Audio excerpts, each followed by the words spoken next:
A black family was denied entry because they looked like trouble. They bought out the airline's parent company. They thought it was just going to be a simple family trip, a chance to celebrate new beginnings and gather with loved ones. Little did they know one fateful encounter at the airport would change their lives forever. The Johnson family, Martin, Ebony, their children Kayla and Jaden, and the ever-wise Grandma Dorothy, were just trying to board a flight when everything turned upside down. Unfounded suspicions and blatant prejudice led to their public humiliation as they were denied entry to a flight they had rightfully booked. Outrage ignited a spark they never knew they had. Before this was over, they would own the very airline that scorned them.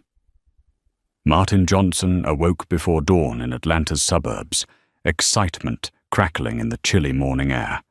He stood by the driveway loading suitcases into the family's SUV for a long-anticipated trip to Chicago. His wife Ebony soon joined him, checking that their children, 10-year-old Kayla and 8-year-old Jaden, had everything they needed. Even Grandma Dorothy at 73 moved with focused energy as she finished her tea and slipped into the car. This getaway was meant to bring the extended family together and give the kids a chance to explore a new city. No one expected that a single airport encounter would shake them to their cores. On the drive to Hartsfield-Jackson Atlanta International Airport, the children chatted eagerly about skyscrapers and the Ferris wheel on Navy Pier. Dorothy smiled, recalling her own youthful wonder, but she remained watchful. Having lived through decades of social upheaval, she knew how quickly a joyous moment could sour for a black family in unfamiliar territory. Martin, now a successful investor, and Ebony, a respected school administrator, hoped this trip would be an occasion for relaxation, not conflict. They reached the bustling terminal, weaving past travelers, lugging suitcases and half-finished coffees. After breezing through security, they found themselves at Gate B901 for American Airlines, Flight 372 to Chicago. Kayla marveled at the planes visible through the huge windows, while Jaden clutched his teddy bear, craning his neck for a better look outside. Martin and Ebony sank into seats near a charging station, grateful for a moment of rest. A gate agent named Patricia loomed behind the counter, greeting some passengers briskly while eyeing the Johnsons with noticeable suspicion. Martin exchanged a glance with Ebony, both uneasy, but determined to ignore what they assumed was typical airport stress. Yet when their boarding group was called Patricia's aloof, stares morphed into outright hostility. "All of you step up," she said curtly, scanning their boarding passes. Her gaze lingered on Martin's face, then flicked dismissively toward Ebony and Dorothy. "I need to see additional ID." Martin frowned. "Additional ID? We've passed through security already." "Is there a problem?" Patricia shrugged. "It's random screening. You look questionable." Her words sent a chill down Ebony's spine. Dorothy's lips pressed tight, her mind flashing back to past humiliations. The children, sensing tension, shifted nervously behind their grandmother. Martin handed over a second form of ID, as did Ebony and Dorothy, but Patricia stared at them with undisguised contempt. Peter, a supervisor, arrived, confusion creasing his brow as he checked their documents. "These look fine," he told Patricia. "They've got everything they need." But Patricia refused to budge, muttering they looked like trouble and that she wouldn't allow them to board. Within minutes, the Johnsons found themselves surrounded by uncertain onlookers. Some travelers took out their phones to record. Martin demanded an explanation. Patricia's only response was to coldly suggest they speak to customer service about a later flight. Anger mixed with embarrassment as an airport security officer approached, telling them they had to leave the gate area. Ebony clutched Jaden's hand, Her voice trembling with disbelief, Dorothy wrapped a protective arm around Kayla. They were ushered away from the very plane they had every right to board. The walk to the customer service desk felt endless. People in the terminal cast sympathetic glances or politely averted their eyes. The representative, a harried woman named Maria, seemed genuinely shocked by the Johnsons' story. She quickly typed up notes, offered apologies, and fetched her supervisor James, who led them into a cramped office. There, Martin and Ebony recounted each detail. Patricia's glowering stare, the extra ID demand, and ultimately being labeled trouble. James offered rebooked flights and meal vouchers, vowing to start an internal inquiry. But the damage was done. In front of their children, the Johnsons had been humiliated and made to feel unwelcome. Dorothy's eyes flashed with a mixture of sorrow and outrage. Ebony consoled Kayla, and Jaden insisting it wasn't their fault, Martin promised they would not let this injustice slide. Later, they boarded a different flight, arriving in Chicago late and frazzled. Their relatives embraced them at a family reunion, quickly sensing something was wrong. Word of the incident spread among cousins, aunts and uncles, prompting shock and support. Ebony's cousin Tasha, a journalist, furiously took notes, determined to bring the story to light. That evening in Aunt Gladys's cozy basement, Martin connected with legal experts and influential friends. Emails poured in with colleagues, activists, and even civil rights organizations offering help. The Johnsons, exhausted, but resolved, realized they stood on the cusp of a larger battle. Their ordeal was not an isolated case. It was one example of how prejudice could derail the everyday lives of black families. Determined to secure accountability, they set out to turn their pain into a defining moment. A chance to demand change, not just for themselves, but for all who might face similar discrimination. And while they had no idea how far this fight would take them, they knew in their hearts they could not walk away from it. The walk from gate B19 to the nearest customer service desk felt like miles. The hustle and bustle of the terminal seemed louder, more chaotic, and the Johnsons were keenly aware of every glance tossed in their direction. Kayla clung to Dorothy's arm, while Jaden held on to Ebony's hand with a grip that signaled both fear and confusion. Martin led the way, his posture tense and his shoulders set. When they arrived at the customer service counter, an overworked representative named Maria greeted them. She was juggling multiple tasks at once, fielding phone calls, rebooking flights for other inconvenienced travelers, and trying to remain polite despite visible fatigue. "What can I do for you?" she asked, offering a practiced smile. Martin took a steadying breath.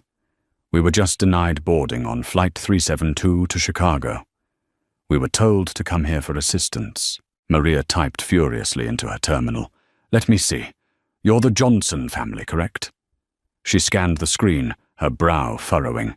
"It shows here that you were flagged for suspicious behavior." "That's unusual. May I ask what happened?" Martin recounted the incident, being asked for additional ID for no apparent reason. Patricia's remark about them looking like trouble, and the abrupt denial of boarding.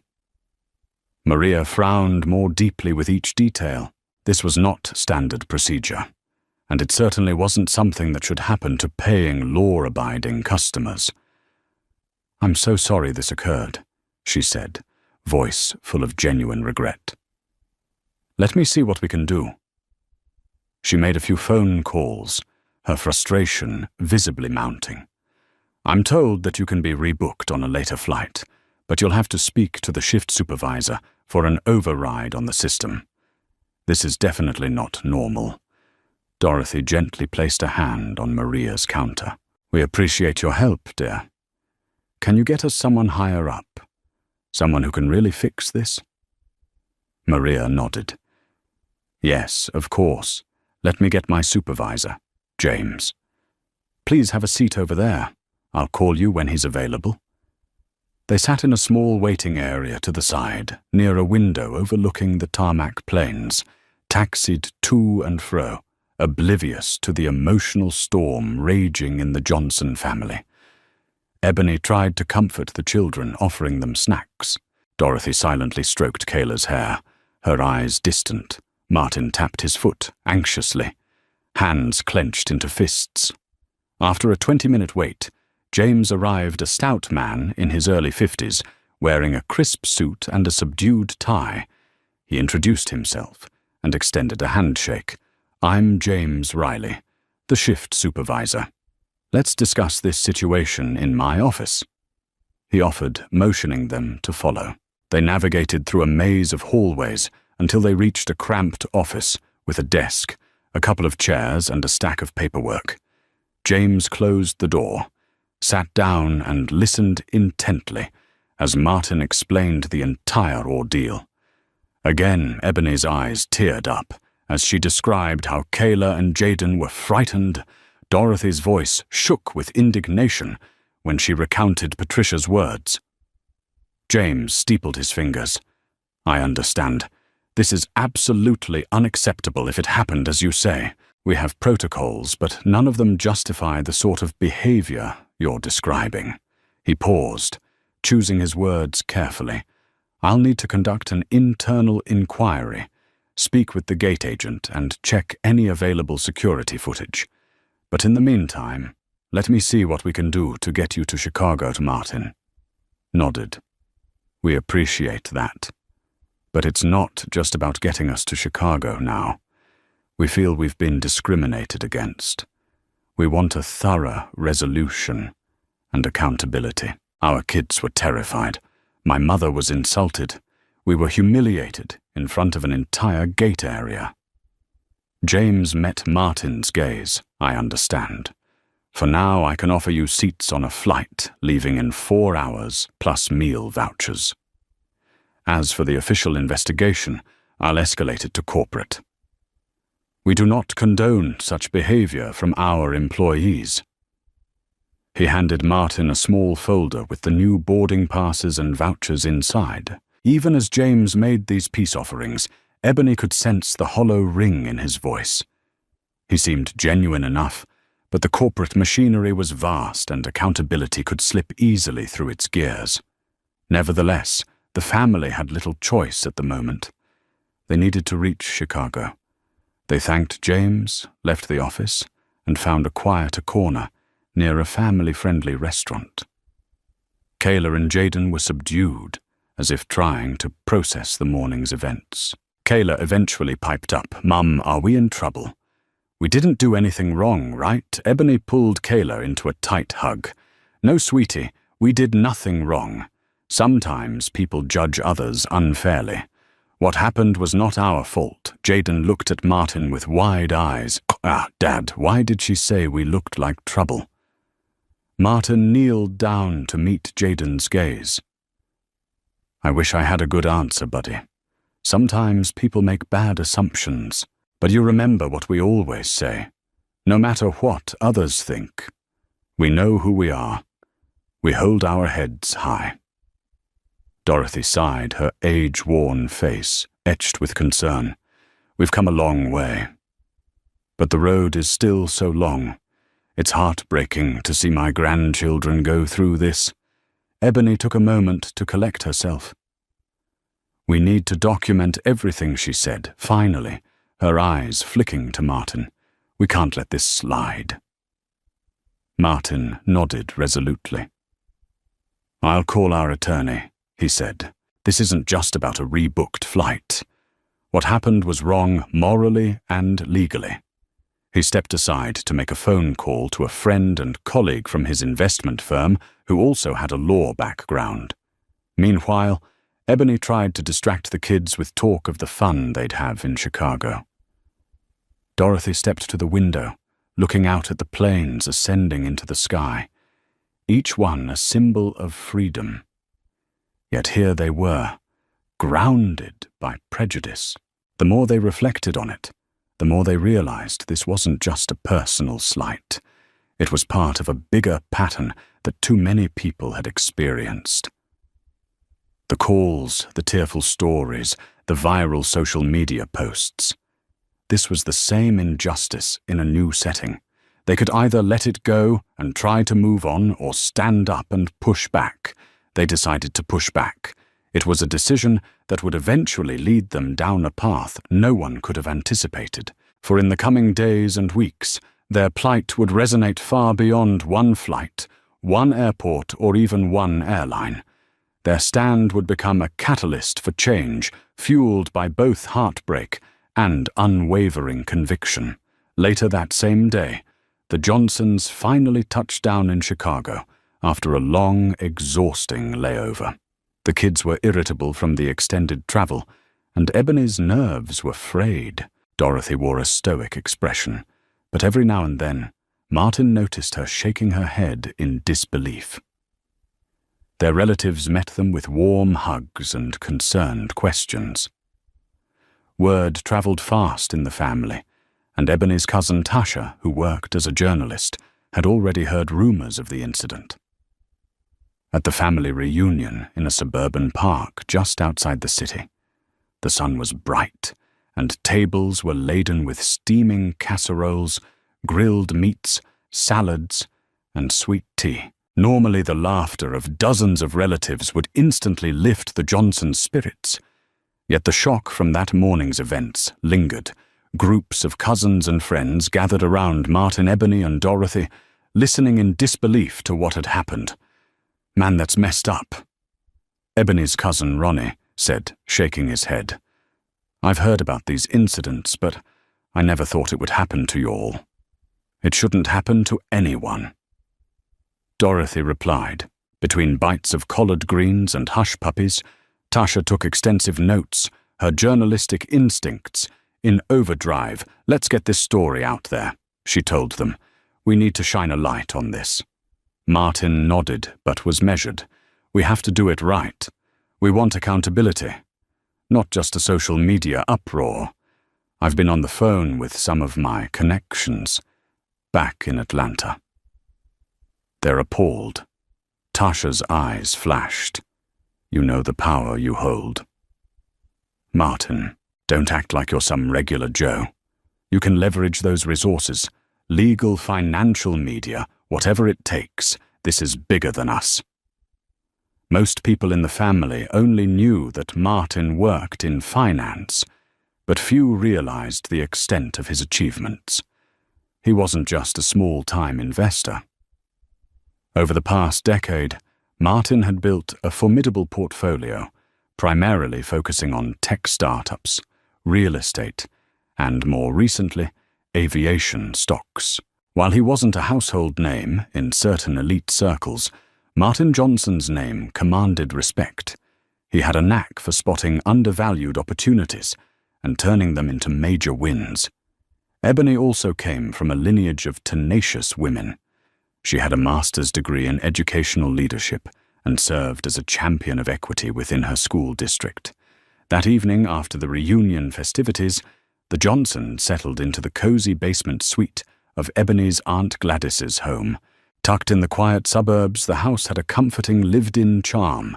Crocheted blankets draped over chairs, framed photos of smiling children on the walls, the faint aroma of homemade pie lingering in the air. Once the kids were asleep, Martin and Ebony joined Dorothy at the small dining table that served as their makeshift workspace. Martin's laptop glowed softly, the screen displaying a flurry of emails and messages from friends, colleagues, and potential allies who had heard about their ordeal. "We have attorneys willing to take this on," Martin told them. "Several civil rights organizations have offered support. It's a strong case for discrimination." Ebony nodded. "I'm so proud of you for building these networks. We'll need every bit of it." Dorothy placed her hand over Martin's. "You have a gift, son. You can not only demand an apology, you can demand systemic change." Martin sighed. "I just wish we didn't need to do this. I'd rather focus on my family, on positive ventures. But the fact is, this is where we are. And if we have to fight, we'll fight." They drafted statements, collected the kids' recollections as best as children can articulate, and compiled everything that happened from the moment they arrived at the gate to their forced departure. Ebony carefully typed out a chronological timeline, adding emotional details about Kayla and Jaden's reactions. After hours of meticulous work, Martin's phone rang. The caller ID showed the name of a top investor he had collaborated with on a real estate project. "Hey, Larry," he answered, stepping into another room to speak privately. Ebony and Dorothy exchanged glances, curious about the late-night call. When Martin returned, he looked resolute. Larry heard about the incident. He's furious. He's also well-connected, sits on the board of a major finance group that invests heavily in the airline industry. He says if we want to, we could push for a massive shareholder action against American Airlines' parent company, AMR Corporation. Dorothy's eyebrows shot up. Shareholder action. Goodness, that's serious. Ebony folded her arms, thinking, I know you've invested in airline stocks before, Martin, but is it enough to sway the board? Martin shook his head. On my own, probably not. But if we partner with other stakeholders who also feel strongly about corporate responsibility, or if the public outcry becomes large enough to affect their stock price, we might have leverage. I've got contacts who own significant shares in competing airlines. We could orchestrate a push for policy changes across the industry.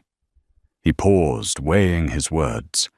Larry also mentioned a more extreme possibility. An acquisition, or at least a controlling stake, if not the entire parent company. It would be complicated and unbelievably expensive, but not impossible under the right conditions. Dorothy let out a low whistle. That's a tall order, son.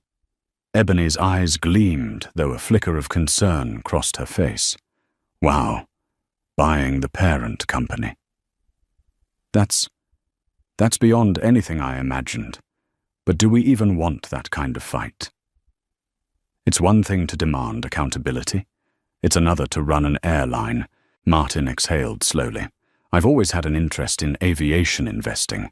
It's a crucial industry. Airlines connect the world, but they're notoriously resistant to large-scale culture shifts. Taking on a parent company of that size, it's a David and Goliath scenario.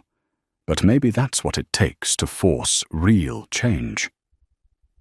He let his gaze drift to the sleeping forms of Kayla and Jaden down the hall. What happened today can't keep happening to us or anyone else. If we can strike at the heart of an institution that tolerates discrimination, maybe we can create a ripple effect throughout the entire industry. For a moment, silence enveloped the small basement suite. Then Dorothy, with a tone of quiet conviction, said, If anyone can do it, you can. And I believe we're at a crossroads. We either let them keep holding the power, or we seize it ourselves. Ebony glanced at her phone. Messages from Tasha, from other journalists, and from well-wishers crowded her notifications. The media is picking up steam on this story. They're hearing about the blatant way we were treated. People want to know if we plan to sue or if we're going to take more drastic action. Martin closed his laptop. Let's rest tonight. He said, though, his mind was far from calm. We'll talk more in the morning. This is bigger than just us now. We have to approach it carefully. In the quiet hush of Aunt Gladys's basement, the Johnsons prepared to sleep. Each one of them, even the children in their own way, understood that their lives would not be the same. A line had been crossed that day. The question now was not whether they would fight, but how far they would go to ensure that this never happened again to them or to anyone else. The next morning dawned cool and bright. While the children played with their younger cousins upstairs, Martin and Ebony huddled around a small dining table in Aunt Gladys's living room, turning their attention to an impromptu Zoom call. On the screen was a mosaic of faces, some lawyers, some investors, and a few close friends, all drawn together by the Johnsons' harrowing story and Martin's urgent invitation. Larry's face appeared in one square, a sharp, silver-haired man who balanced a fatherly demeanor with a fierce acumen for business. "Martin Ebony," he said, by way of greeting. "I've convened a few allies I believe can help us chart a path forward." "Thanks, Larry," Martin said. "We appreciate everyone being here." One of the lawyers, a woman named Carla Thompson, cleared her throat. "We've all read through the details of your incident, and it's clear there's a strong case for discrimination. Legally, we could file a lawsuit, demand a settlement, push for policy changes." Another participant, an activist and PR strategist named Rachel Martin, jumped in. "The public angle is already raging. Social media is ablaze with the hashtag #Jaws flying while black, spurred by your story. People are calling for boycotts. If this continues, the airline will be under massive pressure to respond." Larry nodded. "Yes, the pressure is building. AMR Corporation's board can't ignore this for long. Not when their stock could take a hit from consumer backlash." Martin looked contemplative. "I appreciate these angles. Legal PR activism. But there's another path we're considering a long shot. But it might hit at the core of the problem. We've discussed the idea of attempting a controlling stake in AMR Corporation." The room went quiet. Carla frowned. "Martin, that's not just big, it's colossal. The cost alone, are you sure about this?" Larry folded his arms. "I told Martin last night that with the right consortium of investors, it's not impossible. We'd need a strategic approach, gather existing shareholders who are dissatisfied, bring in new partners who share the vision, and time it, so that we buy when the stock is at its weakest. Likely when negative press peaks." A skeptical voice piped up from a corner square on the screen. A hedge fund manager named Bryce. "I won't deny the moral impetus here, but from a purely economic standpoint, you're looking at billions. Maybe tens of billions. Are we sure it's worth the risk?" Ebony leaned forward, her voice steady. "We're not naive. This is about more than money. This is about dismantling a culture of discrimination. If we gain controlling influence, we can clean house and set new precedents for how airlines treat their customers of all backgrounds." Rachel chimed in. "Plus, the PR would be huge. A black family taking the reins of a major airline in response to racial discrimination. That's a story that resonates globally." The meeting continued for over an hour, with strategies laid out, cautions voiced, and alliances formed. By the end, they agreed on a two-pronged approach. First, push for immediate accountability through legal action and media exposure, ensuring that the specific gate agent and those who allowed such behavior are held responsible. Second, quietly begin to amass shares in AMR Corporation. They would start by pooling together existing stakeholders who might be sympathetic to the cause or at least see a profitable move when they spotted one. Once the call ended, Martin shut his laptop and looked to Ebony. A thrill of nervous energy coursed through both of them. They were standing on the edge of an unprecedented battle. They had fought for justice in smaller ways before, but never on such a grand stage. Soon Ebony's phone buzzed. It was Tasha texting to say that local Chicago media wanted an interview with the Johnson family. "This is our chance to call out the injustice," Ebony said, glancing at Martin. "I'll do it if you think it helps." Martin nodded. "We agreed to a multi-pronged strategy. Public awareness is part of that. Let's do it. Just be cautious with how much we reveal about our plans." Later that day, a local news crew arrived at Aunt Gladys's home. They set up cameras in the small, cozy living room. Ebony and Martin sat on the couch. Dorothy in a patterned armchair next to them, a family portrait behind them. The reporter, a young black woman named Monica Reed approached with a calm but determined air. "Thank you for speaking with us," Monica said. "We've been following your story, and many in the community are outraged. Could you walk us through what happened?" The interview began with the details of the airport incident, each telling their side of the story. Ebony's eyes grew moist when she recounted Kayla's confusion and Jaden's fear. Dorothy spoke softly about her experiences in the 1960s, drawing parallels to the current day. When Monica asked about their next steps, Martin carefully explained, "We're exploring legal avenues, of course, but more importantly, we're fighting for policy changes. We want to ensure that what happened to us doesn't happen to anyone else." While Martin didn't mention the potential acquisition on camera, Ebony hinted at broader ambitions.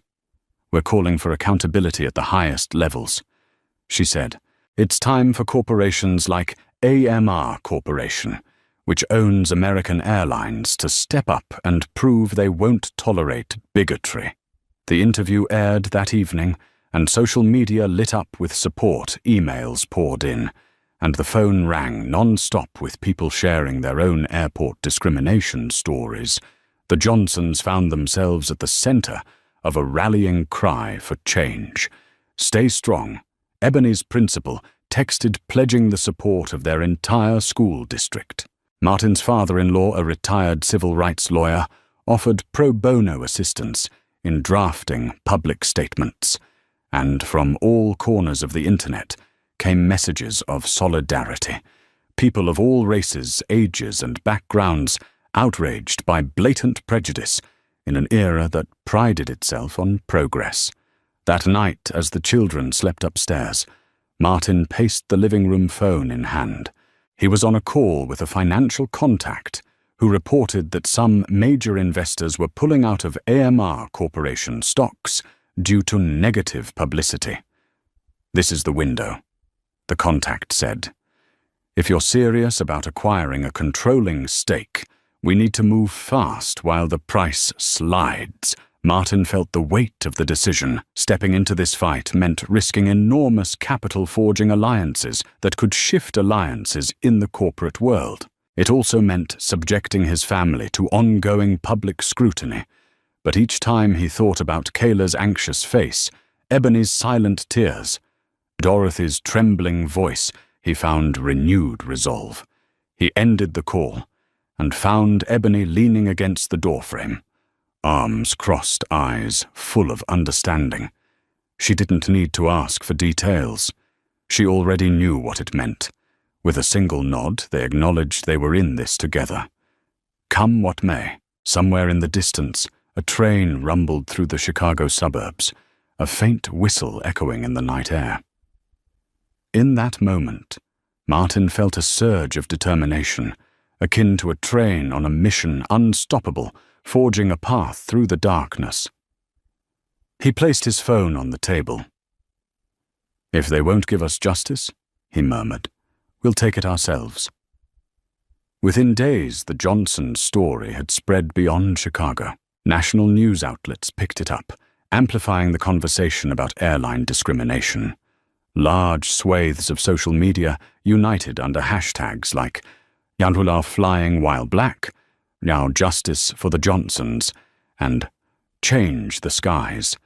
Demonstrations popped up at airports in New York, Los Angeles, and Miami, where people held signs demanding fair treatment for all travelers. Civil rights organizations rallied behind the family, vowing to expose institutional racism embedded in corporate policies.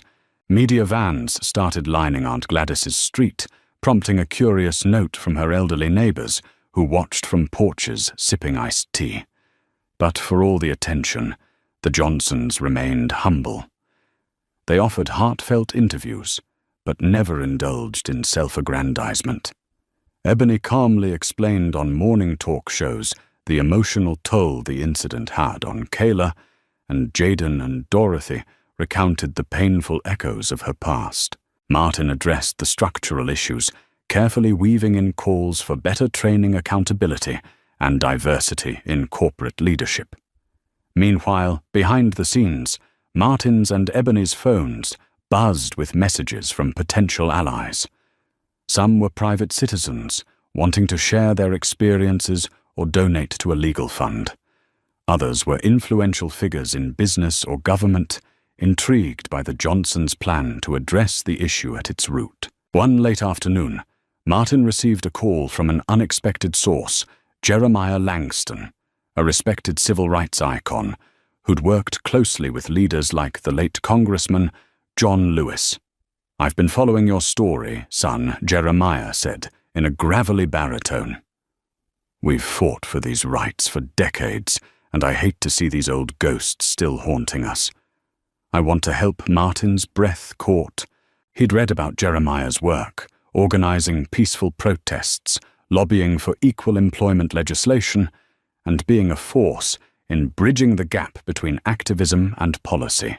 "We're honored," Martin managed to say. They spoke for an hour, culminating in Jeremiah offering to organize a national town hall on racial equity in travel. It would include representatives from major airlines, lawmakers, and travelers with lived experiences. "It's time we confront this head-on," Jeremiah declared. Meanwhile, Ebony fielded a call from Dr. Amelia Chung, an activist who specialized in unconscious bias training for large corporations. "I want to help craft a program that can be implemented across all airports." Dr. Chung said, "If we tackle the training aspect, we can at least reduce some of the prejudice that leads to these incidents."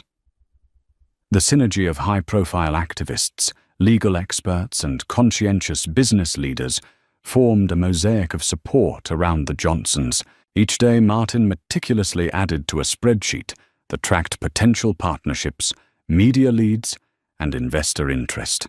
The scale of the project ballooned. What began as a quest for an apology had turned into a crusade for systemic change, culminating in the audacious plan to buy a controlling stake in AMR Corporation. "I've scheduled a call with a group of minority-led venture capitalists who might join us," Martin told Ebony one evening. "They've got deep pockets and share our vision of creating a more equitable corporate landscape." Ebony, exhausted from a day full of interviews and coordinating the kids' online lessons. They were temporarily out of school due to the sudden family trip, sank into a chair. "This is incredible," she admitted, "but it's also terrifying. Where does this end? Will the kids have to live under a microscope if we become the face of an airline's leadership?" Martin kneeled beside her, placing a reassuring hand on hers. "We can't predict every outcome, but I know we can't back down. This isn't just about our family anymore. It's about changing an entire system." His words hung in the air, brimming with conviction. Ebony nodded, tears in her eyes. She thought about their early struggles, back when they were just starting out, scraping by in a tiny apartment, dreaming of stability. And now here they were, navigating the complexities of high-stakes finance to challenge a multi-billion-dollar corporation. Life had a funny way of coming full circle. As the Johnsons prepared for bed, Dorothy sat in the living room, rereading an article about the incident posted on a major news site. The piece highlighted their journey from the humiliating gateside confrontation to the rising groundswell of support. Dorothy felt a mixture of pride and sorrow. She never wanted her family to bear such a burden, but she also recognized this might be their calling. Sometimes history knocks on your door and you have to answer. Before turning in, Dorothy opened the front door for some fresh air. The street was quiet now, the media vans gone, but she could sense the restless energy simmering across the nation. She recalled the bus boycotts, the sit-ins, the marches, how each began with a spark of injustice felt too keenly to ignore. She whispered a prayer into the night air that her grandchildren would see a day when such battles were no longer necessary. Then she closed the door softly, determined to fight as long as she had breath in her body. In the stillness of the house, the resolve of 3 generations of Johnsons stood firm, ready to rewrite history in bold letters. Months of furious planning, strategizing, and alliance building reached a tipping point. One Wednesday afternoon, Martin and Ebony found themselves in a glass-walled conference room in downtown Atlanta, high above the city streets. The building belonged to a law firm that had offered them space for an important meeting, a gathering of potential investors, civil rights activists, and senior consultants. It was the day they would decide once and for all whether to move forward with attempting to buy a controlling stake in AMR Corporation. The table was lined with polished portfolios, laptops, and bottles of water. Martin stood at the head, a projector screen behind him, displaying charts and figures. Ebony sat at his right, wearing a sleek navy dress that exuded quiet authority. Dorothy was there too, flanked by Tasha, who had taken a few days off her journalism job to help coordinate the event. Larry cleared his throat. "Thank you all for being here," he began. "We've reached the crossroads today. Martin will present our final calculations, the risks and rewards, and the moral imperative behind this potential acquisition." Martin launched into a well-prepared presentation. Slides flashed, showing AMR Corporation's financials, public statements, and recent stock performance. Negative press from the Danger Flying While Black movement had caused a noticeable dip in their share price, though the airline's leadership tried to remain outwardly confident. "We believe this is an opportunity to buy shares at a discounted rate," Martin explained, leveraging the public's demand for change. "With enough backing, we can secure a controlling interest." He switched to another slide, showing the synergy between the activism front and the corporate structure. "Once we have that influence, we can enforce new policies, mandatory bias, training stronger, anti-discrimination measures, and a direct line of accountability to the board for any such incidents." A potential investor raised his hand. "What about the financial viability? Is this an emotional buy, or can we actually turn a profit?" Ebony fielded that question. "We're not just buying to make a statement. AMR Corporation is still a major airline conglomerate. Properly managed with a refreshed public image, it can thrive financially. People will want to support an airline that takes a strong stand against discrimination." Another voice, this time from a civil rights leader present, chimed in. "This is bigger than finances. It's about setting a historic precedent, or if we as a community can unite under a cause and gain tangible corporate power, it shows the world we mean business." Quite literally, nods circled the room. The synergy between moral mission and economic strategy was evident, yet the enormity of the task loomed. Buying out a significant stake in an airline was no small feat, requiring billions of dollars in investment. Even with Martin's resources, Larry's connections, and a coalition of smaller investors, they needed a final push from heavyweight partners, major hedge funds, or philanthropic billionaires who saw value in both moral progress and a potential financial windfall. That push came in the form of a surprise guest, Catherine Liu, a reclusive billionaire known for philanthropic projects centered around social justice.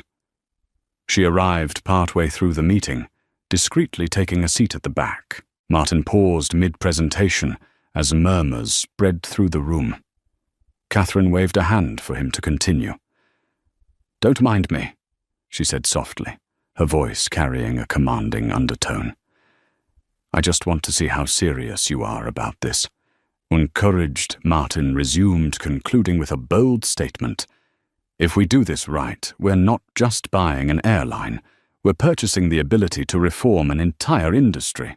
This can be a blueprint for how marginalized groups can reclaim power in corporate structures." When he finished, the room was silent, Charged with anticipation, Catherine Liu stood and all eyes locked on her. Dressed in a simple grey pantsuit, she radiated a quiet confidence. I've spent my life supporting initiatives that aim to elevate those who've been silenced. She began. What you're doing here isn't just talk. It's a concrete plan. She cast her eyes around the table. I can pledge significant capital enough to tip the scales if the rest of you commit wholeheartedly, because if I'm in, I'm all in. This means we don't just buy, we overhaul. We make AMR the model airline for equality and service excellence. A wave of relief and excitement washed over Martin and Ebony. Dorothy grabbed Tasha's hand, her eyes misting with gratitude. Catherine's involvement would turbocharge their efforts. They spent the next hour working out details, who would handle the legal intricacies, how they'd navigate the complexities of acquiring such a large portion of AMR's shares, and what governance structure they'd implement once in control. By the end of the meeting, a formal agreement was in the works. Papers were drafted, and although it might take weeks or even months to finalize the acquisition, the path was clear. Later, as the crowd dispersed, Catherine Liu pulled the Johnsons aside. "Be prepared," she warned gently. "The airline's current leadership won't roll over. They'll likely fight back and not always above board. Make sure you're ready for a tough battle." Martin nodded. "We anticipated that. We've got good lawyers and a strong moral argument. Plus the public is on our side." Catherine smiled, though it didn't fully erase her concerned expression. "Public sentiment can shift quickly. Keep your message strong, your facts straight, and your hearts grounded."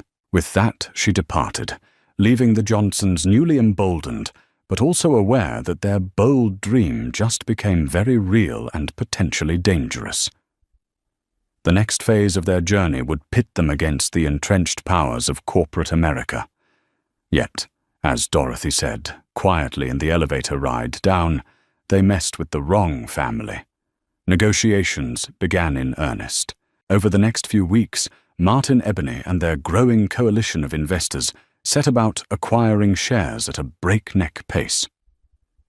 Quiet deals were made through shell companies and strategic brokers, all while public sentiment continued to drive AMR Corporation's stock price into minor turbulence. The airline's board of directors publicly dismissed the Johnson statements, brushing them off as unfortunate misunderstandings. Privately, though, the board scrambled to contain the growing fire. Internal memos revealed plans to ramp up PR campaigns, touting American Airlines' diverse and inclusive work culture. Executive leadership gave half-hearted apologies and promised comprehensive reviews of their customer service training. Meanwhile, Patricia, the gate agent who had started this entire saga, found herself placed on administrative leave. Anonymous leaks suggested she was under internal investigation, though what that entailed remained unclear. Some employees claimed Patricia had been scapegoated to quell the media storm, while others insisted her bias ran deeper than a single incident. As the Johnsons group inched closer to the threshold of a controlling stake, a series of strange events unfolded. One evening, Martin received an anonymous phone call, warning him to back off, or your family might regret it. He hung up trying to steady his nerves, but Ebony saw the tension in his eyes. Then, while Ebony was out running errands, someone keyed her car in the parking lot, deep scratches that spelled a crude message. "Stop," Dorothy reported suspicious vehicles idling near the house. At odd hours, their engines revving ominously before speeding off. "These aren't coincidences," Ebony told Martin one night, frustration and fear in her voice. "They're trying to intimidate us." Martin nodded grimly. "We'll tighten security, report everything to the authorities. We've come too far to let threats stop us now." Larry and Catherine Liu concurred. They arranged for private security details at critical meetings and advised Martin to encrypt sensitive communications. Still, the tension was palpable. A multi-billion-dollar corporation didn't lose power without a fight. A more insidious blow arrived in the form of a manufactured scandal. One morning, Ebony woke up to an onslaught of messages about an alleged affair she was supposedly having with a co-worker at her school. Grainy photos surfaced online, obviously doctored, depicting her in compromising positions. The claims were baseless, but the tabloids and gossip blogs ran with it. Ebony's hands shook as she read the salacious headlines. "This is insane," she said to Martin, tears welling up. "It's so obviously fake, but some people are going to believe it. It's a smear campaign," Martin said, trying to keep calm. "We'll have a forensic analysis done to prove the photos are doctored.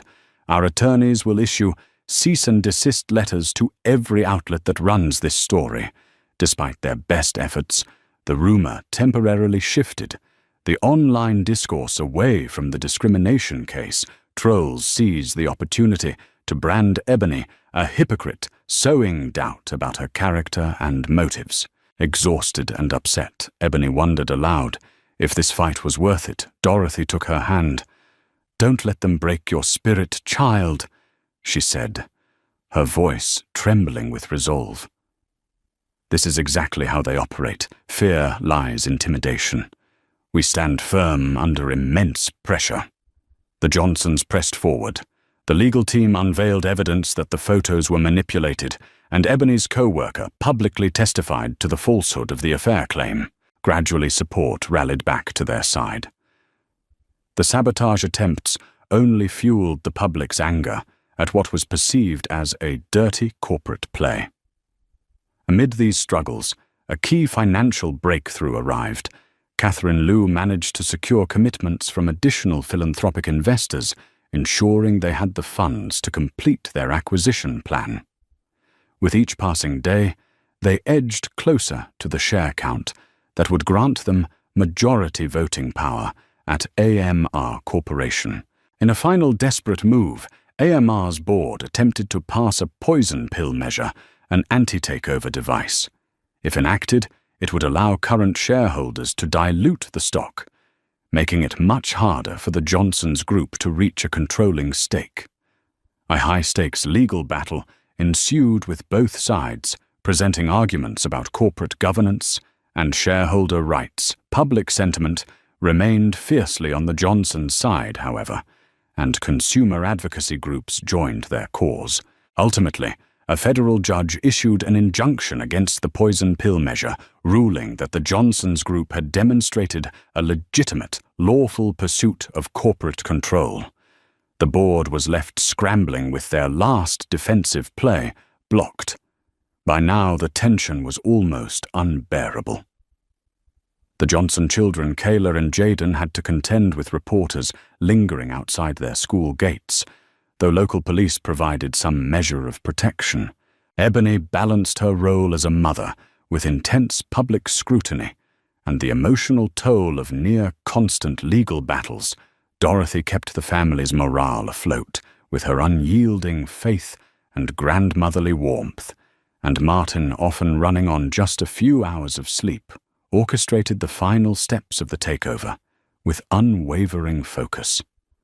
Through it all, the words of Patricia at Gate B19 still rang in their ears. "They look like trouble." Those words had lit a fuse of indignation that now blazed into a movement. If all went according to plan, the Johnsons would soon hold the keys to an airline conglomerate, turning the very seat of discrimination into a platform for justice. In a sprawling boardroom at AMR Corporation's headquarters, the tension was thick enough to cut with a knife. The Johnsons, flanked by their legal team and key investors, like Larry and Catherine Liu, sat on one side of a long mahogany table. On the other side sat the current board members, including the CEO and several high-ranking executives. Cameras and microphones stood in the corners of the room, capturing every detail for the sake of transparency and perhaps posterity. This special shareholders' meeting had been convened to vote on the appointment of new board members, a direct result of the Johnsons' majority stake. The public was riveted, with media outlets streaming the proceedings live. It was a modern-day David versus Goliath showdown, but this time David had amassed a small army of stones. The corporate secretary called the meeting to order, and the formalities began. Martin watched the roll call, his heart pounding in his chest. He glanced at Ebony, who squeezed his hand under the table, reminding him to breathe. When the time came for the vote, the Johnsons' representatives cast their shares. One by one, allied shareholders followed suit, each vote echoing across the silent room. With a sense of finality, the corporate secretary announced the outcome. The Johnsons' coalition held a controlling majority. The board would be restructured. Effective immediately, Martin was appointed as the new chairman of AMR Corporation, and Ebony was named Chief Diversity and Community Relations Officer. Her educational and leadership background perfectly suited for the role.